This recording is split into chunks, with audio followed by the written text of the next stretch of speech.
ठीक रहे, इसका माने जो कुछ भी खाएं उसका ठीक से पाचन हो जाए, इस दृष्टि से आयुर्वेद में कई सूत्र लिखे। चरक ऋषि ने लिखे, भागवत जी ने लिखे, काश्यप जी ने लिखे, आत्रेय ने लिखे, ऐसे कई ऋषियों ने लिखे। उनमें से जो कॉमन है वो मैं आपको बताऊंगा। हम पहले एक छोटा सा उदाहरण है तो हमको समझ में आए आपको ऐसी एक बात मैं आपसे बोलता हूं। आप सभी माताएं यहां बैठी हैं, रसोई घर में, स्वयंपाक घर में आप नियमित रूप से काम करते हैं। आपके पास अगर दूध है और आपके पास चावल भी है और खीर बनानी है, दूध भी है, चावल भी है, लेकिन आग नहीं है, अग्नि नहीं है, तो खीर बन सकती है? नहीं बन सकती। इसी तरीके से आपके पास पानी बहुत अच्छा है, चावल भी बहुत अच्छा है, अग्नि नहीं है, भात पकेगा नहीं। आपके पास बहुत अच्छा भाजी पाला है और बहुत अच्छा मसाला है, लेकिन अग्नि नहीं है, तो भाजी बनेगी नहीं बनेगी। मैं आपके ध्यान में ये लाना चाहता हूं कि स्वयंपाक घर में सबसे महत्वपूर्ण जो तत्व है वो अग्नि है। अगर स्वयंपाक घर में अग्नि नहीं है, बाकी सब कुछ है, तो स्वयंपाक घर किसी काम का नहीं है, कुछ भी आप नहीं बना सकते। आप इस बात को अगर ठीक से समझ लें कि स्वयंपाक घर में कुछ भी खाना बनाना हो, भोजन पकाना हो, तो अग्नि सबसे आवश्यक तत्व है। अगर ये बात आपको समझ में आती है तो आपके शरीर के लिए भी बात बहुत आसान से समझ में आएगी कि जो अग्नि स्वयंपाक घर के लिए सबसे महत्वपूर्ण है, वही अग्नि आपके पोट के लिए भी सबसे महत्वपूर्ण है। अगर आपके पोट में अग्नि नहीं है तो आप कुछ भी खाइए, कभी भी नहीं पचेगा। स्वयंपाक घर में अग्नि नहीं है तो कुछ भी लाइए, कभी भी भोजन नहीं बनेगा। तो जैसे स्वयंपाक घर की अग्नि महत्वपूर्ण है, ऐसे ही पोट की अग्नि महत्वपूर्ण है। अगर आपके पोट में बराबर अग्नि है तो आपको भोजन बहुत अच्छे से पचेगा, और भोजन पचेगा तो मैंने आपसे कहा कि उसी में से मांस, मज्जा, रक्त, वीर, मल, मूत्र और उसके जो सूक्ष्म पोषक तत्व तो सब उसी में से बनेगा। अब जो शरीर के काम का है वो शरीर में रह जाएगा, और जो बेकार है वो शरीर से निकल जाएगा। आपके शरीर के जो काम का नहीं है वो मल है और मूत्र है, तो वो मल और मूत्र तो निकल जाएगा, बाकी जो कुछ है वो शरीर के काम का है तो शरीर में रह जाएगा। अब आप ध्यान दीजिए इस बात पर कि हमारे शरीर में पेट स्थान, मध्य स्थान सबसे महत्वपूर्ण, और इस मध्य स्थान में वो स्थान जहां भोजन पचता है वो और भी ज्यादा महत्वपूर्ण, और जहां भोजन पचता है उसमें अग्नि अगर है तब तो सबसे ज्यादा महत्वपूर्ण।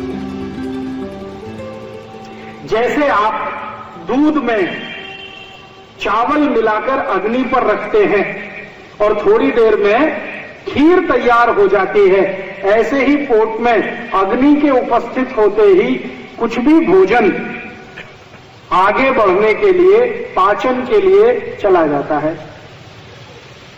आप कुछ भी खाइए, अग्नि उसको आगे के रूप में लेके जाएगी। पहले क्या होता है, आप कुछ भी खाते हैं तो वो सब कुछ पेस्ट में बदलता है। पेस्ट का तरीका आपने देखा है, पेस्ट माने ना तो सॉलिड है और ना तो लिक्विड है, ना तो द्रव रूप है ना तो ठोस रूप है, द्रव और ठोस के बीच की अवस्था है जिसको हम पेस्ट कहते हैं। हमने कुछ भी खाया तो वो पहले पेस्ट में बदलता है, और पेस्ट थोड़ी देर के बाद रस में बदलता है, और रस के आगे की जो स्थिति है फिर वो सब है जो मैं आपको बार बार कह रहा हूं, मांस, मज्जा, रक्त, वीर, मल, मूत्र, ये सब उसी के आगे आगे निकलता है। तो आपने कुछ खाया है, वो आपके पेट में जाए, ठीक रूप से पचे और पचने के बाद उसमें से मांस, मज्जा, रक्त, वीर, मलमूत्र सम्यक मात्रा में बने, माने जितनी जरूरत है उतनी मात्रा में बने, तो जीवन पर्यंत आप बिना किसी रोग के निरोगी रहते हुए अपने जीवन को बिताएंगे। आयुष्य आपका बहुत अच्छा होगा। ये सूत्र है। अब इस सूत्र के लिए भागवत ऋषि ने सबसे ज्यादा मेहनत करके खोज किया है। सबसे ज्यादा भागवत ऋषि ने इस एक छोटी सी बात पर कि हम जो कुछ भी खाते हैं, खाने के बाद उसका जो पाचन होता है, पाचन के बाद की जो आगे की क्रियाएं हैं, इस पर सबसे ज्यादा रिसर्च भागवत जी ने किया। चरक ने किया, सुश्रुत ने थोड़ा बहुत किया, लेकिन सबसे ज्यादा भागवत ने किया और सबसे ज्यादा सूत्र इस विषय पर फिर उन्होंने ही लिखे। इसलिए उनके शास्त्र, जिसका नाम है अष्टांग हृदय, उसमें से निकालकर 2-3 सूत्र बताता हूं कि आप जो खा रहे हैं वो ठीक से पचना चाहिए, उसके लिए अग्नि प्रदीप्त होनी चाहिए। इसके लिए सूत्र है। सूत्र क्या है? आपकी अगर पेट में अग्नि अच्छे से प्रदीप्त हो रही है, आप जो कुछ भी खा रहे हैं अच्छे से पच रहा है, तो इसमें ध्यान देने की बात यह है कि कौन कौन से ऐसे तत्व हैं जिनसे अग्नि बाधित हो सकती है। कौन कौन से ऐसे तत्व हैं जिनसे अग्नि बाधित हो सकती है। अब मैं आपसे एक सरल प्रश्न पूछूं तो आपको तुरंत ये ध्यान में आएगा। आपके स्वयंपाक घर में आपने भोजन बनाना है, मान लीजिए खीर बनानी है, आपने दूध और चावल दोनों मिलाकर रख दिया, आपकी गैस जल रही है, बर्नर ऑन है और वो खीर बन रही है। अब अगर मैं इस बर्नर को जलते हुए पानी डाल दूं, आपकी खीर पक रही है, आग जल रही है, मैं इस बर्नर को पानी डाल दूं, क्या होगा? बुझ जाएगी। खीर पकेगी, फिर वही है, जैसी है वैसी रह जाएगी। इसका मतलब यह है कि अग्नि तत्व का पानी के साथ दुश्मनी है। बात समझ में आई?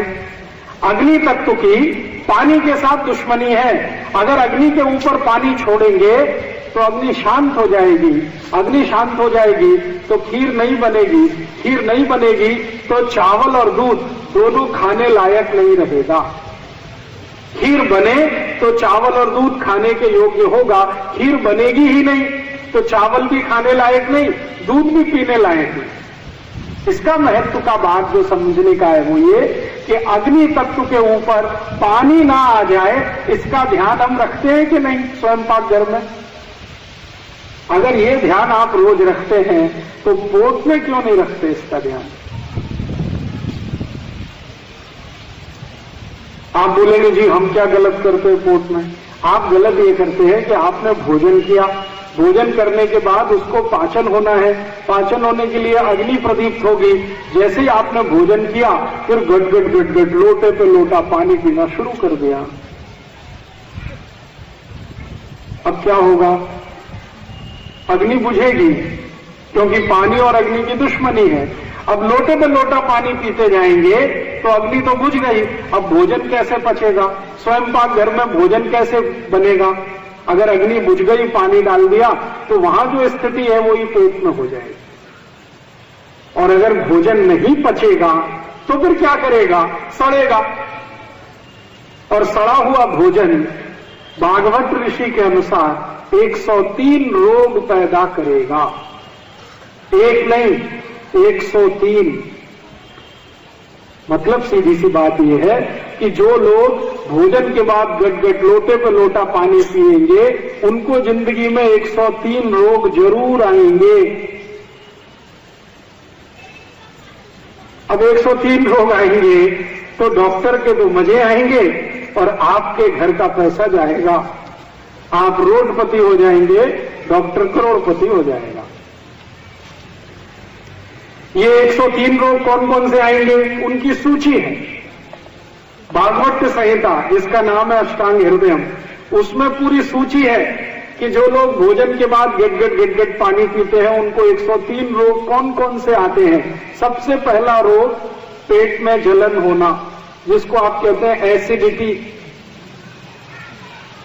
जो लोग भी खाने के तुरंत बाद पानी पीते हैं, 101% नहीं, 201%, 1000% उनको एसिडिटी होती ही है। आज नहीं तो कल, कल नहीं तो परसों, 2 साल बाद, 5 साल बाद होने ही वाली है। एसिडिटी तो होना ही है, पेट में जलन तो होने ही वाली है। और ये पेट की जलन आगे बढ़ते बढ़ते छाती तक आती है, फिर छाती में जलन, और आगे बढ़े तो गले में जलन, फिर पूरे शरीर में जलन, किसी को यहां पांव में जलन, किसी को यहां गुर्दे में जलन, पूरा शरीर में आग ही आग, आग ही आग। और ये अगर आग फैल गई तो पित्त बिगड़ता है, और पित्त बिगड़े तो शरीर भी बिगड़ता है, और शरीर बिगड़े तो जिंदगी बिगड़ती है। इसलिए ध्यान इस बात को देना है कि स्वयं पाक घर में दूध और चावल को पकाते समय आग का जलना बहुत जरूरी है। ऐसे ही हमारे शरीर में खाना खाने के बाद आग का जलना बहुत जरूरी है, ताकि भोजन ठीक से पके। इसके लिए पानी का और आग का मेल नहीं है। तो मतलब सीधा सा ये है कि खाना खाने के बाद पानी मत पियो।